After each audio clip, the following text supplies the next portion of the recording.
You need to give us the house. Mom would have wanted the family to stay together, my sister Jessica said while waving around a fake will. She mistook my silence for weakness.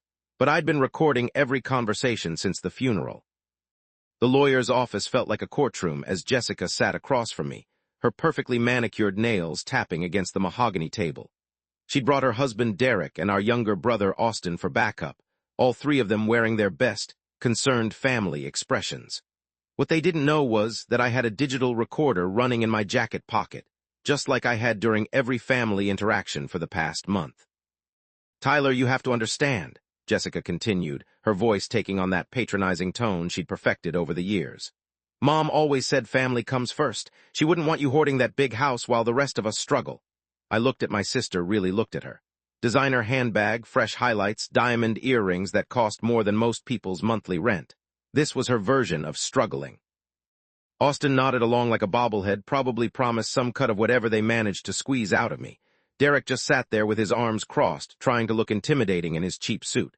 The will is pretty clear, Jess, I said calmly, watching her face for any tells. Mom left the house to me along with the responsibility of managing her estate. That's exactly the problem, she snapped, dropping the fake sympathy act. You're being selfish. That house is worth $800,000. We could sell it, split the money, and everyone benefits. What Jessica didn't know was that I'd been expecting this exact conversation. See, I'd been the one taking care of Mom for the last 3 years while Jessica was too busy with her social calendar and Austin was bouncing between jobs and girlfriends. I'd been the one driving Mom to doctor appointments, managing her medications, and listening to her fears about how the family would handle her death. Mom had been crystal clear about her wishes. The house stayed with me because I was the only one who'd proven I could handle responsibility. The rest of her assets would be divided equally among the three of us, but the house, our childhood home, was mine to preserve or sell as I saw fit. But Jessica had always been the golden child, the one who could charm her way out of any situation. She'd convinced herself that Mom's will was just a formality, something that could be negotiated or manipulated after the fact. I've been thinking about this a lot, I said, pulling out my phone and opening the voice recording app. And I want to make sure I understand everyone's position clearly. Jessica, you're saying that Mom would have wanted me to sell the house and split the money with you and Austin. Exactly, she said, leaning forward eagerly. She always talked about how family should take care of each other. And you believe this even though she specifically left the house to me in her will. Wills can be contested, Derek interjected, speaking for the first time. Especially when there are questions about the deceased's mental state. I felt my jaw clench. They were really going there. Are you suggesting Mom wasn't mentally competent when she updated her will last year? I'm just saying grief makes people do strange things, Jessica said, her voice taking on that fake gentle tone again. Mom was probably confused about what was fair. That's when I knew I had them. I'd been recording for 5 minutes and they'd just given me everything I needed, but I wanted more. I wanted them to show their true colors completely. What if I said no? I asked. What if I decided to keep the house? The mask slipped completely off Jessica's face. Then you'd be stealing from your own family. Mom raised us to share, Tyler. She'd be ashamed of how greedy you're being. Greedy, I laughed, but there was no humor in it. I'm the one who spent every weekend for 3 years making sure Mom had groceries, that her lawn was mowed, that she wasn't alone. Where were you during all those doctor visits, Jess? I was busy building my career, she shot back. Some of us couldn't just drop everything to play nurse. And now you want to cash in on the results of that sacrifice? Austin finally spoke up, his voice whiny like it had been since childhood. Come on, Tyler, we're family. You make good money at your job. You don't need Mom's money like we do. There it was, the entitlement laid bare. Because I'd worked hard and made smart decisions, I was supposed to subsidize their poor choices. Jessica's shopping addiction and Derek's failed business ventures weren't my responsibility, but somehow they'd convinced themselves otherwise. Let me get this straight, I said, making sure my phone was still recording. You want me to sell our childhood home, the place Mom specifically wanted me to have, so you can pay off your credit cards and fund Derek's next get-rich-quick scheme? It's not like that, Jessica protested, but her face was flushed with anger now. You're twisting everything. Mom would want us to help each other. Mom did want us to help each other, I agreed. That's why she left detailed instructions about how her estate should be handled. That's why she made me the executor, and that's why she specifically chose who got what. I stood up, pocketing my phone. I think we're done here. Tyler, wait, Austin called out as I headed for the door. We can work something out. Maybe you could give us a loan against the house value. I turned back to face them. A loan with what collateral? Your track record of paying people back. Derek stood up, his face red with anger. You think you're better than us because you've got money? Family is supposed to stick together. You're right, I said. Family is supposed to stick together. Where was that loyalty when Mom needed someone to drive her to chemotherapy? Where was it when she was scared and alone at night? I was there, Derek, every single time. The room fell silent. Jessica's eyes were filling with tears, but I could tell they were tears of frustration, not grief. She'd expected this to be easy. She'd expected me to fold under family pressure like I had so many times growing up. But I wasn't the same person who'd let her borrow money for emergencies that turned out to be shopping sprees. I wasn't the kid who'd taken the blame for her mistakes to keep peace in the family. Mom's death had changed something in me, or maybe it had just revealed what was already there. I'm going to honor Mom's wishes, I said firmly. The house stays with me. The rest of the estate will be divided according to her will. If you want to contest it, that's your choice, but you should know that probate court isn't going to be impressed by your arguments. As I walked out of that office, I could hear Jessica's voice rising behind me, but I didn't turn around. I had work to do. The next few weeks were a masterclass in family manipulation. Jessica launched a full-scale campaign to turn our extended family against me. She called aunts, uncles, and cousins, spinning a story about how I was keeping Mom's money from her struggling siblings. She conveniently left out the part about her designer shopping habits and Derek's gambling problem. The family group chat became a battlefield. Messages poured in from relatives I hadn't heard from in years, all suddenly very concerned about family unity and what Mom would have wanted. My phone buzzed constantly with guilt trips disguised as concern. Tyler, honey, maybe you should reconsider, texted my Aunt Margaret. Jessica seems really upset about this whole situation. Family is more important than money, wrote my cousin Brad, who'd borrowed $5,000 from me 2 years ago and never paid it back. But I had allies, too. My Uncle Robert, Mom's brother, called me directly.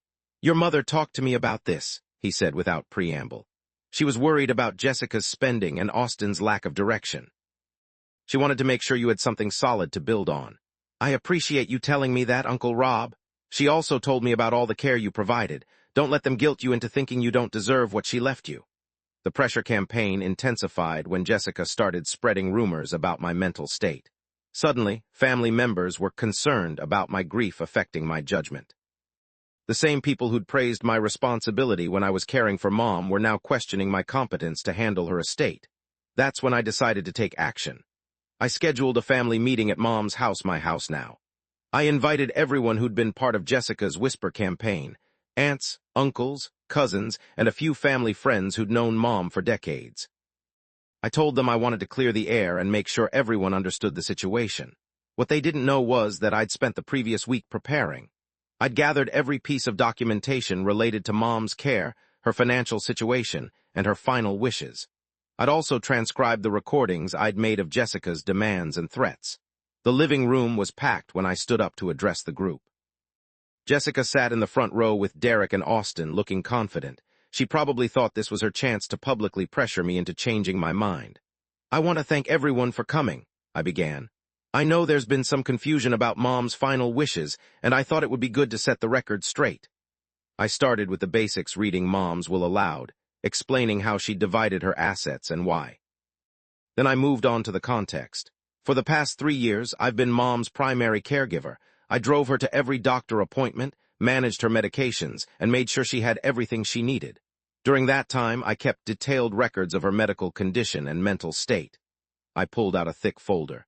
These are notes from her doctors confirming that she was mentally competent right up until her death. Her oncologist, her primary care physician, and her attorney all signed statements to that effect. Jessica's face was starting to pale, but she wasn't backing down yet. I also want to share some recordings I made recently so everyone can understand exactly what's been happening. I played the audio from the lawyer's office, letting everyone hear Jessica's demands in her own voice. The room was dead silent as her words filled the air. Wills can be contested, especially when there are questions about the deceased's mental state. When the recording ended, you could have heard a pin drop. Aunt Margaret was staring at Jessica with her mouth open. Cousin Brad was shaking his head. There's more, I continued. Jessica, would you like to explain to everyone why you think you deserve half the value of this house? She was trapped, with the whole family watching. She couldn't maintain her victim act. We just thought it would be more fair if everything was split equally. Even though Mom specifically chose otherwise. She was sick, Tyler. She wasn't thinking clearly. Actually, she was thinking very clearly. I pulled out another document. This is a letter Mom wrote to me 6 months before she died. She asked me to read it at this meeting if there were ever questions about her decisions. I unfolded the letter and began to read Mom's words aloud. She'd written about her disappointment in Jessica's materialism and Austin's lack of responsibility. She'd explained her decision to leave the house to me because I'd proven I could handle both financial responsibility and family loyalty. But the most damning part was what she'd written about Jessica specifically. I love Jessica, but I've watched her treat money as something she's entitled to rather than something she's earned. I hope that not inheriting the house will teach her the value of building something for herself. The room was completely silent when I finished reading. Jessica's face was red with embarrassment and anger. Several family members were looking at her with expressions ranging from disappointment to disgust. Mom knew exactly what she was doing, I said, folding the letter carefully. She made her choices based on years of observation and careful consideration. I'm going to honor those choices. That's when Derek made his fatal mistake. He stood up, his face twisted with rage. This is bullshit. You manipulated a dying woman to get her money. The accusation hung in the air like a physical thing. Every person in that room knew how much I'd sacrificed to care for Mom. They'd all seen my dedication, my exhaustion, my grief. Uncle Robert stood up slowly. Derek, I think you should apologize. I'm not apologizing for telling the truth. The truth, my cousin Sarah, who'd been quiet until now, finally spoke. The truth is that Tyler spent 3 years of his life making sure Aunt Linda was comfortable and cared for. Where were you during that time? I was working. I was trying to build a business. You were gambling, I said quietly.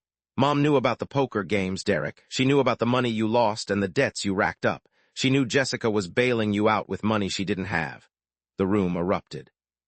Family members started talking over each other, some defending me, others expressing shock at the revelations. In the chaos, I noticed Jessica trying to slip out the back door. Jessica, I called out, and the room fell silent again. Before you go, there's one more thing everyone should know. I pulled out my final piece of evidence, bank statements showing the money Jessica had been taking from Mom's accounts in the months before her death. Small amounts at first, then larger ones, always with explanations about helping with expenses or emergency situations. Mom noticed the withdrawals, I said. She asked me to investigate. Jessica, you took almost $15,000 from a dying woman's savings account. The gasps from the family were audible. Jessica's face went white, then red, then white again. That money was for Mom's care, she stammered. I was helping with medical expenses. I have receipts for all of Mom's medical expenses, I replied. They're all accounted for. This money went to pay off your credit cards. That was the moment everything changed. The family members who'd been pressuring me to share suddenly understood what they'd been asking me to do. They'd been asking me to reward someone who'd been stealing from our dying mother. The meeting ended with Jessica and Derek storming out, Austin trailing behind them like a lost puppy. The rest of the family stayed to apologize and offer their support. Several of them admitted they'd been manipulated by Jessica's sob story. But I wasn't done yet. The next morning, I called the police. Theft from an elderly person is a serious crime, and the detective assigned to the case was thorough. Jessica's bank records told the whole story: transfers from Mom's account to hers, then immediate payments to credit card companies and cash advances. When the detective called Jessica for an interview, she tried to maintain her innocence at first. But faced with concrete evidence and the possibility of felony charges, she finally broke down and confessed. The legal proceedings took months, but the outcome was everything I'd hoped for. Jessica was charged with financial elder abuse and theft. She was sentenced to probation, community service, and ordered to pay full restitution plus interest. The criminal record meant she lost her job at the bank. Turns out employers don't like hiring people convicted of financial crimes. Derek's business finally collapsed when word got out about his gambling problems and his wife's criminal conviction. They had to sell their house and move into a small apartment across town. The designer clothes and expensive lifestyle disappeared overnight. Austin, faced with the reality of his siblings' actions, actually apologized to me. He got a steady job and started paying back some of the money he'd borrowed over the years. He was the only one who showed any genuine remorse. The extended family learned a valuable lesson about believing sob stories without investigating the facts. Several relatives who'd pressured me to share sent written apologies. The family dynamics shifted permanently. I was no longer seen as the pushover who could be guilted into anything. But the most satisfying outcome was what happened to Mom's house. Instead of selling it to fund Jessica's shopping addiction, I turned it into something meaningful. I converted it into a respite care facility for families dealing with elderly relatives who need temporary care. Mom would have loved knowing her home was being used to help other families navigate the challenges she'd faced. The irony wasn't lost on me that Jessica's greed had ultimately led to something that honored Mom's memory far better than any equal split of assets could have. Her attempt to manipulate me into betraying Mom's wishes had backfired spectacularly. 2 years later, I ran into Jessica at the grocery store. She looked older, tired, wearing clothes from discount stores instead of designer boutiques. She tried to avoid eye contact, but I approached her anyway. "How are you doing, Jess?" She looked up, surprised by the genuine concern in my voice. "I'm managing, working at a call center now." "I'm sorry it came to this," I said, and I meant it, "but I couldn't let you disrespect Mom's memory." For a moment, I thought she might apologize, might show some understanding of what she'd done. Instead, she straightened up and looked me in the eye. "You destroyed our family over money, Tyler. I hope you're happy." I watched her walk away, pushing her cart full of generic brands and store-brand products. She still didn't understand. She still thought this had been about money instead of respect, manipulation instead of justice, greed instead of love. But I was at peace with my choices. I'd protected Mom's legacy, honored her wishes, and ensured that her final act of love leaving me the security of the family home wasn't perverted into funding the very behaviors she'd tried to discourage. The house still stands, still serves families in need, and still reminds me every day that sometimes the most loving thing you can do is refuse to enable someone's worst impulses. Mom had known that Jessica needed to face consequences for her actions, even if she couldn't bring herself to impose them while she was alive. I'd simply been the instrument of her final lesson in responsibility. And unlike Jessica, I'd learned to value family loyalty over family manipulation, earned respect over inherited entitlement, and honest relationships over convenient lies. The family was smaller now, but it was healthier. And that, I knew, was exactly what Mom had wanted.